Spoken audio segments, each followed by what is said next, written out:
Dar o dízimo ou pagar as contas do mês? Escuta aí, isso aqui vai mudar a sua concepção sobre o dízimo. E a minha esposa, e a gente está passando por dificuldade, né? Eu recebi, ela do INSS, e fiquei sem receber. E só ela está trabalhando agora no momento, e as contas não fecham. Eu queria saber se a gente pode Não dá o dízimo esse mês. deixar de pagar o dízimo e pagar as contas, ou deixar de pagar as contas e pagar o dízimo. Ótima pergunta. Obrigado, meu irmão. Deus abençoe. Amém. Amém. Vamos lá. Veja só a pergunta do irmão. Situação de dificuldade, né? Tá aí um monte de coisa fechando, enfim, um recebeu, o outro não recebeu, e agora faz como com o dízimo. Bom, o texto diz assim, 9:10. Ora, aquele que dá semente ao que semeia, e pão para alimento, também aumentará a vossa sementeira e multiplicará os frutos da vossa justiça. A Bíblia diz, irmão, que nos identificou, que Deus, ele dá pão para comer e semente para plantar. O texto, os versículos anteriores, ele vai falar que a semeadura é no reino de Deus. E ele vai falar o seguinte: aquele que semeia pouco, pouco ceifará. Aquele que semeia com fartura, com abundância, ceifará. Quer dizer, aquele que põe, investe na obra de Deus, Deus abençoa essa pessoa. E eu creio nisso. É o que está escrito no texto. 7. Cada um contribua segundo o propósito do seu coração, não com tristeza nem por necessidade. Porque Deus ama quem contribui com alegria. Então, Deus, através desse texto, está falando sobre semear dentro do reino. Agora ele fala assim: aquele que dá semente para quem semeia e pão para o alimento.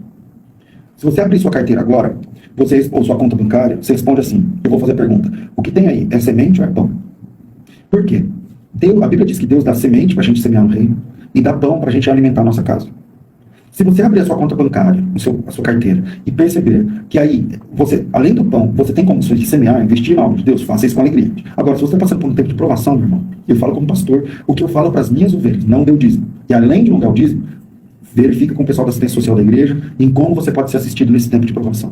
Ou seja, se tiver faltando comida na sua casa, aí o dinheiro que você tem na sua conta, uma vez eu falei isso e fui duramente criticado. Tá aí, tá aí.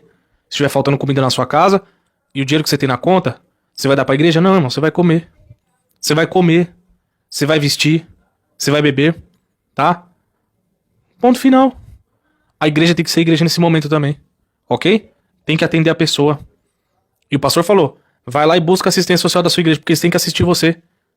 Também é papel da igreja fazer isso. É ser igreja, irmãos. E alguns dizem assim, né? Alguns cães gulosos por aí. Não, traga tudo que você tem aqui. Tudo que você tem. Tá? Porque no final, Deus vai honrar, aí a pessoa passa um mês apertada, cheia de dificuldade, cheia de problema, não consegue nem comer. Porque foi acreditar na palavra desses charlatões que tem por aí. Não são todos. Parabéns pro pastor César Cavalcante aí.